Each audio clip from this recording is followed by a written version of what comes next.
Hi guys, we're back again. We're reading the end of Be Not Far From Me. We're at the end of the novel. We're on part 3, After I Was Found.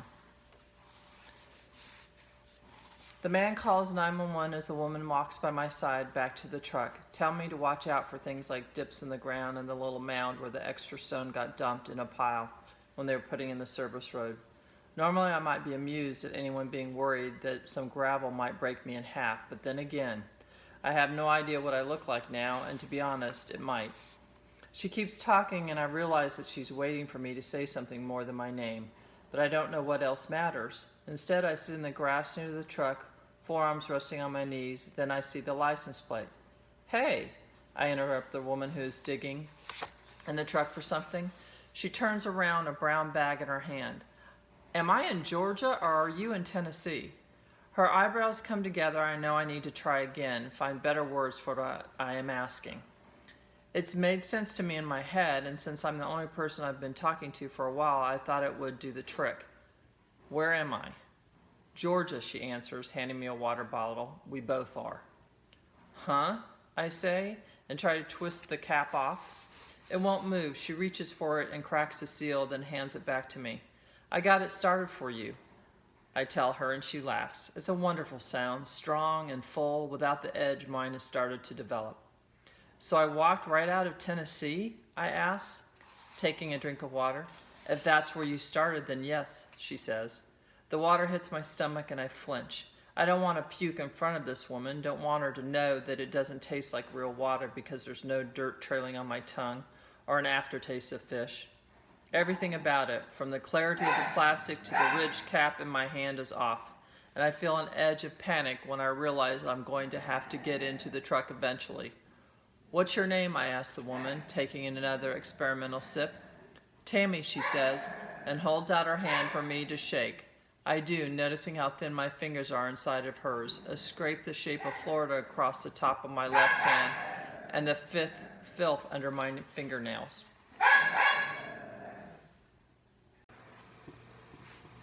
Okay, I've taken care of the dog noise.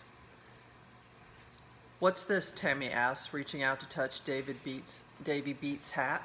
I shy away, dumping some of the water in my lap. I can stand to have someone touch me, but Davy's stuff is another story, and not one I'll tell to just anybody. It's a hat, I say. Tammy nods and slowly sits down next to me, propping her elbows on her legs like I do. I pull my blanket closer around me, covering my fireboard and whiskey bottle, like I'm afraid she might try to take them away. She's from where?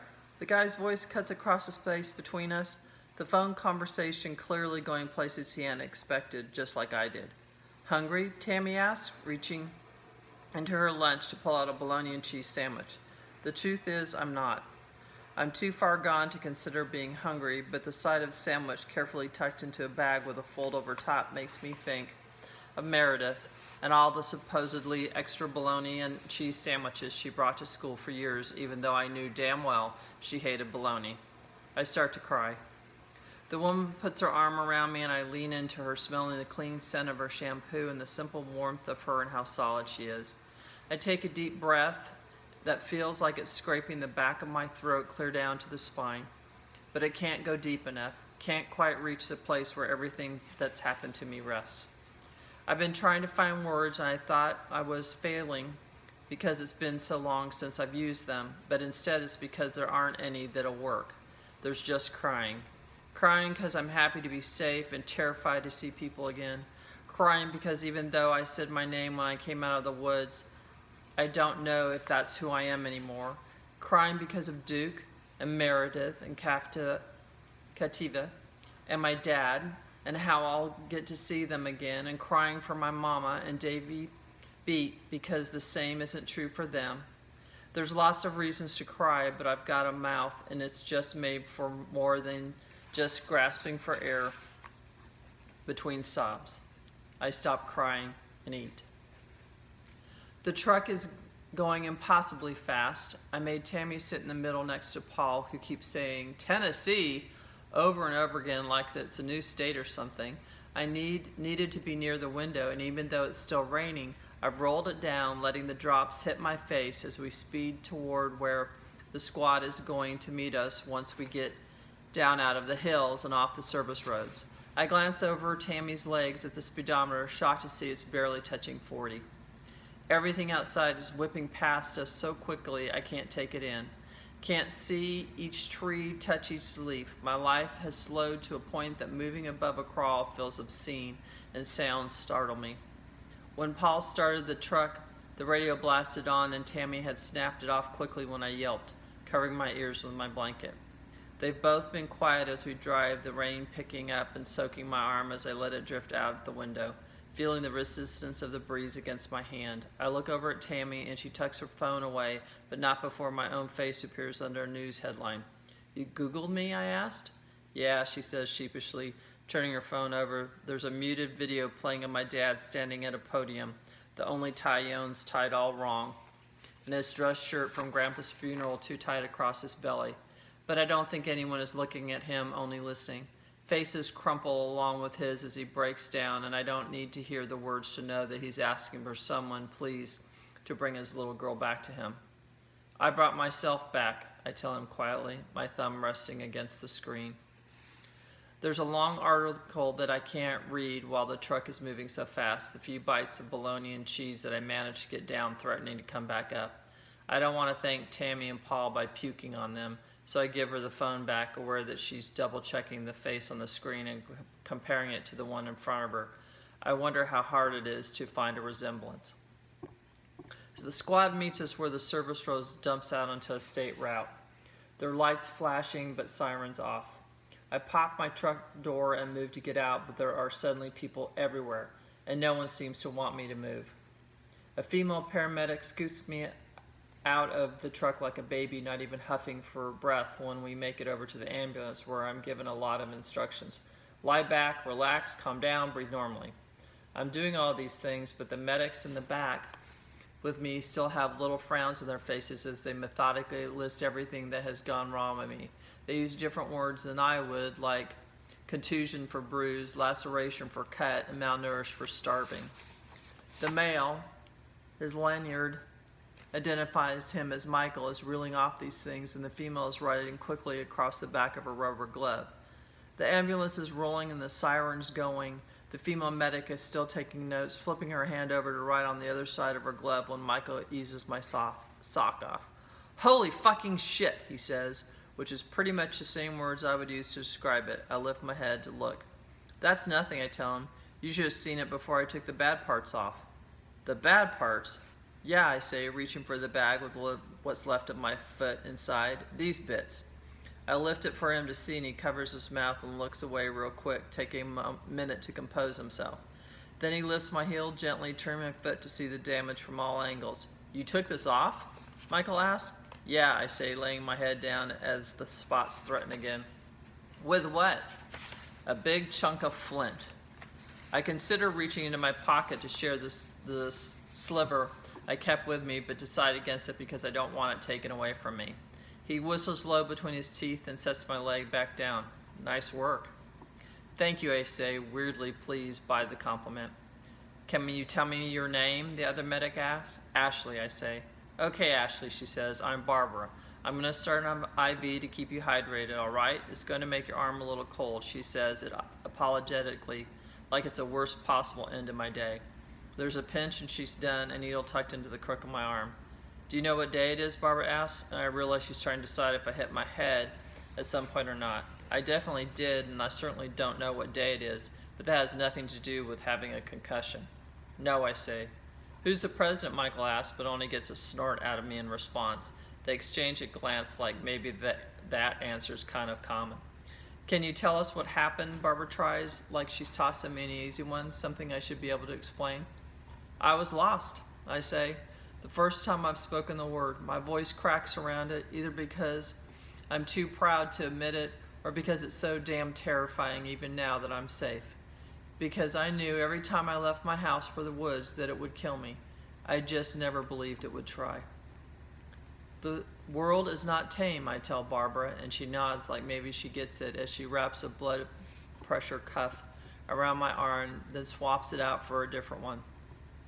Judging by the Door of the Explorer sticker on the band, I'm guessing it's the one they use on kids. my arm too small for the one made for adults. How'd you manage? Michael asks, eyes still on my foot. There was no one else to do it, I tell him, so I had to. No, I mean like overall, he says, everything. I only shrug because the answer is the same. In the hospital, I'm asked a lot of questions I don't know the answers to, like who my family doctor is or if I had all my immunizations. I tell them we don't usually go to the doctor unless we're bleeding out. We mostly use duct tape when injured, and then I assume I've had all my shots. They don't seem to be the answers they're looking for because they give me a whole bunch more shots, including one for tetanus, even though I tell them I'm pretty sure I'm up to date on that because lockjaw is something Dad takes seriously. Everything is bright here and overwhelmingly clean. Everyone has smiles on their faces that get bigger when they see me, like I'm the sun peeking out from behind a cloud they never thought would pass. I know I'm like some miracle baby, the girl who was lost and now is found. The Ashley from before would have been irritated at being wheeled everywhere, insisted on standing and walking because being carried around looks like weakness. But I know exactly how strong I am, and there is beauty in moving smoothly without doing a thing. I slide past doorways and signs with arrows at the end of every hall, kiosks with maps and a star that reads, "You are here," popping up every now and then. I find it reassuring to know exactly where I am. I'm given a room in a hospital gown folded up in a neat square like Davy Beats' bandana was. A nurse asks if I need help changing or if I want privacy. I opt for the latter, even though you'd think I'd have enough of that by now. I empty my pockets, setting Davy's knife and my flint on the little table next to the bed. Then I untie my fireboard and whiskey bottle, lining everything up. My pants ease off without being unbuttoned, my underwear following. I loosen the blanket at my neck, folding it neatly like it's important, even though it's got mold and blood that I don't even know what all on it. My hands go to Davy's hat, which I ease off reluctantly, sitting it with everything else. What's left of my shirt can fit in my fist, but I have to call in a nurse to help me with the sports bra. I'm too weak to hold my arms and get tangled in it, so she sits me down and does it for me. "Honey, honey, honey," she says, looking me up and down. It's not embarrassing because there's not much left to see. I have to sit on the little shelf inside the shower to get clean, my bad foot perched on a stool outside of the water flow. The woods come off me in a little pile of sticks and dead leaves and dirt at my feet. All of it washed and sanitized, sucking down the drain along with 3 more ticks that I find. I feel even thinner once I'm done, like without the woods on me, I'm not really me anymore. I'm someone newer, cleaner, someone a few pounds lighter without all the dirt. I look at the mirror for the first time and meet this new person. I'm different, there's no doubt. The angles of my face are sharper, eyes sunk deep. I've got a lighter strip of skin around my forehead where Davy Beats' hat kept the sun off me, and some dirt still stuck in the creases of my neck even though I scrubbed good. And my hair. The nurse had warned me they might have to cut it off. It's such a mess. It's one huge tangle. Every strand wound around another, all of it shifting together. When I try to lift a single piece, it's cold and heavy, hanging halfway down my back and still dripping when I open the door. And there's my dad. Ash. He breaks off like my whole name is too much, too heavy. I move to go over, lose what balance I've got left, but Dad's there and he catches me. I fall into him, the hard zipper of his jacket jamming right through the hospital gown and into my ribs because he's lifting me right up off the ground, the tips of my toes barely touching the linoleum. He puts me back down and I sink into the bed, my rat's nest of hair dripping onto the sheets. He's unshaven, eyes bloodshot. Dark circles, all that seems to be left of his face. Dad's probably lost 10 pounds himself. "You look like shit," I tell him. "You look worse," he says, and sits next to me.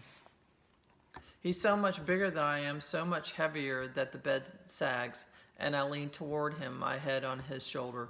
We just sit there, me soaking in his warmth, his arm resting across my shoulders, and then I ask him to comb out my hair. Dad says there's reporters outside. Apparently I'm a big deal and most of the country is celebrating that I've been found, since 99.9% of them didn't know I existed until I was gone. I know better than to be flattered. Dad shows me on his phone where someone started a fund for my medical bills, and while the donation amount is big and the number keeps growing every minute, he refreshes it. I somehow doubt it's going to be enough. They've moved me closer to home, to a hospital in the right state, in the right county. Wow. A squad takes me, the staff hustling me out a side door so that the reporters don't spot me. I'm something of an odd celebrity, the girl who lived, a hillbilly, Harry Potter. Reporters keep wanting to talk to me, and news vans hovered outside the hospital for a few days before they realized that when Ashley Hawkins says no, she means no. I know what I look like. I know what I sound like. I might be a hero right now, but as soon as I open my mouth, there'll be 1,000 people saying my accent is cute, and another 1,000 or so making fun of me for it. I'm not here for them. I didn't live so that people could do impressions of me. I keep my words and my voice for those that know me. Meredith and Kativa are waiting in my room when I get there. Kativa smart enough not to bring flowers or balloons. Meredith emotional enough to bring both. Dad leaves us alone so that we can talk. Headed back to the house to bring me some of my own clothes, which I'm finally allowed to wear. My friends sit on the chairs by my side, both nervous. Hey, they say at the same time. Kativa giving Meredith a soft punch on the arm. Guys, it's fine, I say. No, I mean, Kativa says in a rush while Meredith just starts crying. Stop, I tell them both, and they do. You don't know, I say before either can interrupt me. It wasn't your fault. Meredith nods like she wants to believe it, but Katia's frown tells me she's not going to let herself off the hook quite so easily. We thought you went home, Ash, I swear, she says. I did, I tell her. I took the long way.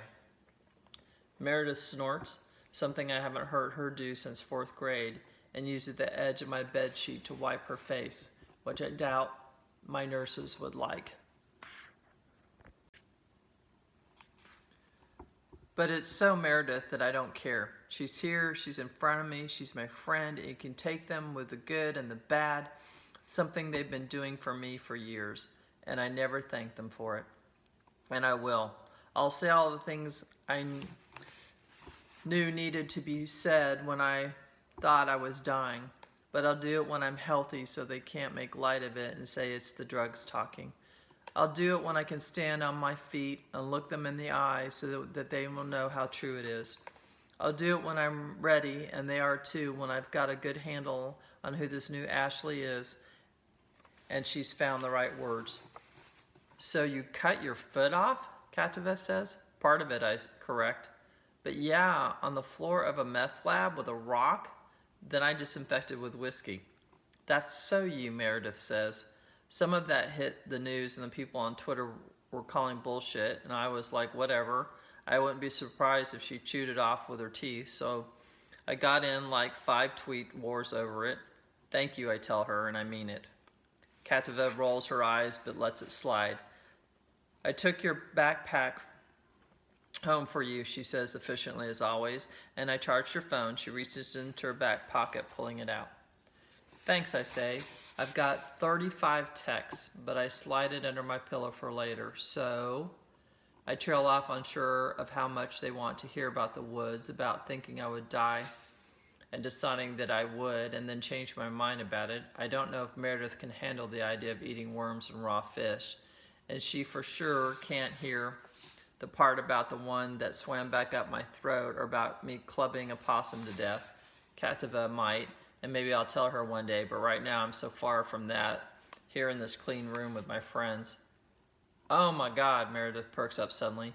You don't know because you've been gone, but Kate Fullerton ran over Jake Smalls with her truck at a field party because he said she smelled like week-old period, but it was just his foot and was like really muddy, so he didn't get hurt too bad. That's a shame, I say, to which Kativa adds, preach. Meredith keeps going, tell me all the things that went on in my absence, what people said and did, the world that kept going without me in it. Stuff that normally I might tell her doesn't matter, that I don't care. But this is my life, and these are the people in it, and yes, I do care. Duke is the last person to show up. Dad is filling out paperwork so that I can leave tomorrow, but the scratch of his pen falls silent when Duke walks in and I open my eyes. Dad knows what happened, the story coming out of me while he untangled my hair, so I've half expected him to re-break Duke's nose. It's still lopsided and a bit yellow right around the bridge, so instead Dad just gives him a once-over and asks me if I want to talk to him. I tell him I do, and Dad leaves, not quite letting the door shut entirely behind him. "Hey," Duke says, taking a chair next to the bed. "Hey," I say. He leans forward like he's thinking about taking my hand, so I tuck it under the sheets. "Ash," he says, eyes down. "I'm so goddamn sorry." "It's okay," I tell him, and he swallows hard like maybe there's more words stuck in his throat, but they're having a hard time coming out. "I know how that feels. Know what it's like to have all the feelings backed up in there and choking you. I felt like that when I found him in the woods with Natalie. I came looking for you," he says after a second, voice small and quiet. "I went all up and down the hills. I did everything I could think of, Ash. But you weren't there." "No," I agree. "I was long gone and headed for the other direction." It's true in more ways than one, but I know he's got to get it out, so I let Duke tell me about how he found my shoes and socks, the rock where I crushed my foot, and the blood there. He tells me about search parties and sniffing dogs and news crews and reporters and people lining up in straight rows and combing the woods for me. Jason yelling himself hoarse. He needs to do it, needs to show me how hard he tried to make up for what went wrong.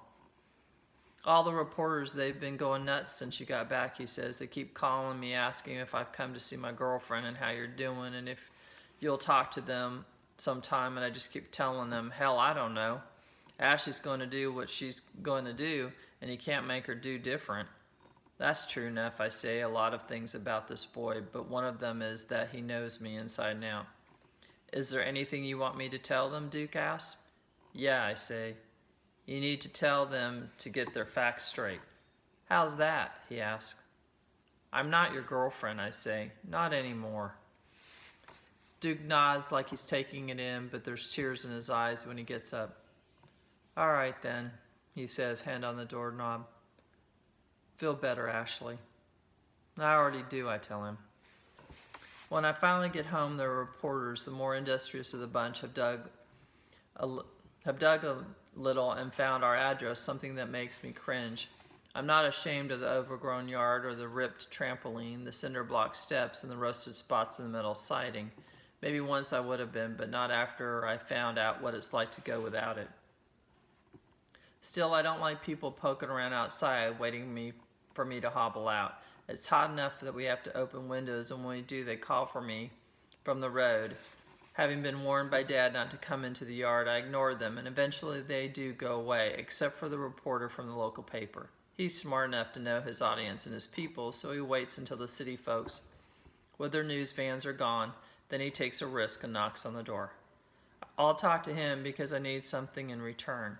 I told Dad about Davy Beat once we were home. Dad just put his head down while I talked about finding Davy's hat, his name on the beach, and finally Davy himself. Dad never interrupted except to shake his head and say Jesus every now and then.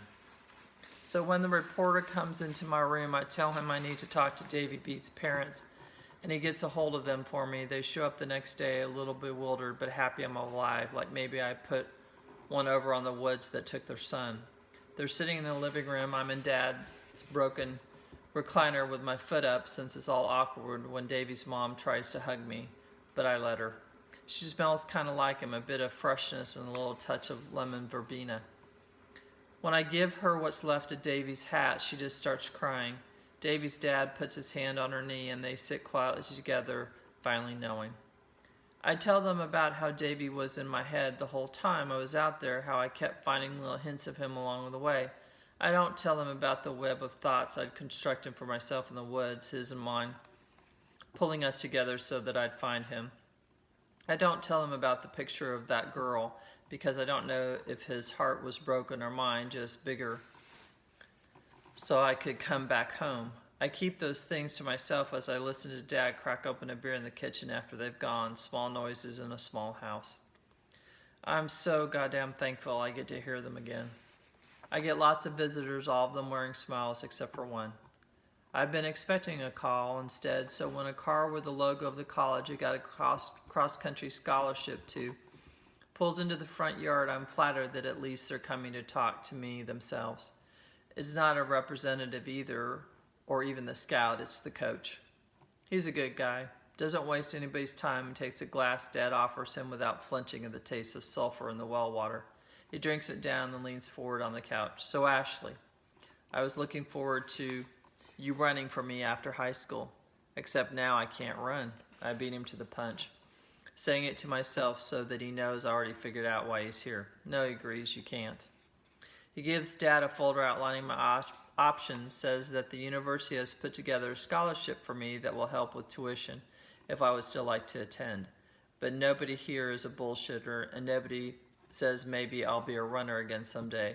The truth is I'm still learning how to walk, going to therapy to figure out how to balance right without part of one foot, trying to find a way to hold myself that won't throw my hips out.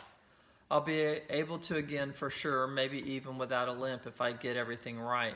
But running is in my past is the thought of going to college. The scholarship is a nice gesture, but an empty one. We don't need help for me to go. We need it for it to be free. At Camp Little Fish, they like to tell us that when God closes a door, a window is opened. That never meant much to me in a house where the door always fell off the hinges anyways, and most of the windows were stuck shut. But I see things differently now, so I wait, ready to hear the sound of that window screeching open. The local paper runs my story. I didn't hold back anything. I told the reporter about being drunk, going to take a piss, though he said I was relieving myself. I told him about beating a possum to death, eating worms, cutting off my foot, and popping oxy and pouring whiskey over my wounds and singing The Bear Went Over the Mountain. And even how I was bleeding from one place when I started out and a bunch of others by the end. I tell the ugly truth about all of it, about losing my head and swearing at squirrels, about finding Davy beat and lying down to die and waking up alive and being irritated by that fact. I don't hold back, and people seem to like that, so much so that we start getting phone calls.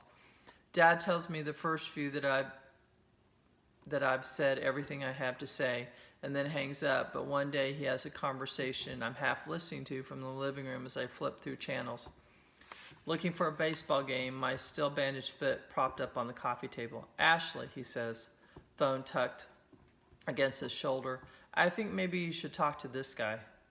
It's an outdoors outfitting company wanting me to be a spokesperson, which is kind of funny considering I survived out there in a sports bra. But there's money involved and all the equipment I would ever need. I say yes. It's a year before I'm able to do what comes next. I get through my senior year, graduate, and do all the things the old Ashley needed to do. But all my goals have changed. I say everything that needs to be said to Meredith and Kativa, and to Duke, even Lacey Uncapper. It doesn't fix everything, and I'm not dumb enough to think it would. Meredith still irritates the shit out of me sometimes. And I can't help the swell of jealousy in my gut when I go to Kativa's races. It's the matches, the one I feel when I hear that Duke is living with Natalie after we graduate, and I can't tell myself that I don't care. I do, but the world is not tame, and neither are people or how I feel about them. It's spring, and I'm standing at a trailhead. A pack of the best gear that exists on my back and a special pair of shoes the company made just for me, balanced out so that I feel like I've got a whole foot. I've got a handheld GPS and even a personal tracker that Dad insists on so I can send a message if I need help. There's a pack of pens and an empty notebook in there too to take notes for a writer who wants to tell my story. When she contacted me, I told her my story wasn't over yet. So here I am, listening to the sound of Dad's truck fading away as he leaves. I've got Davy Beats' hat on my head and my old blanket too, though his mom remade the top of his hat and gave it back to me and insisted on washing the mold out of my meth blanket. They're my same old things, just better versions for this part of the trip, and I guess that only makes sense since it's true of me too. I'm going to find Davy Beat. I'm going to bring home the boy who showed me how to survive.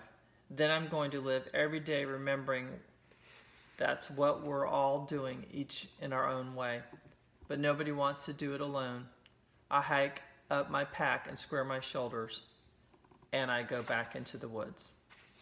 That's it. I thought this was a great book. I can't wait to talk to you guys about it.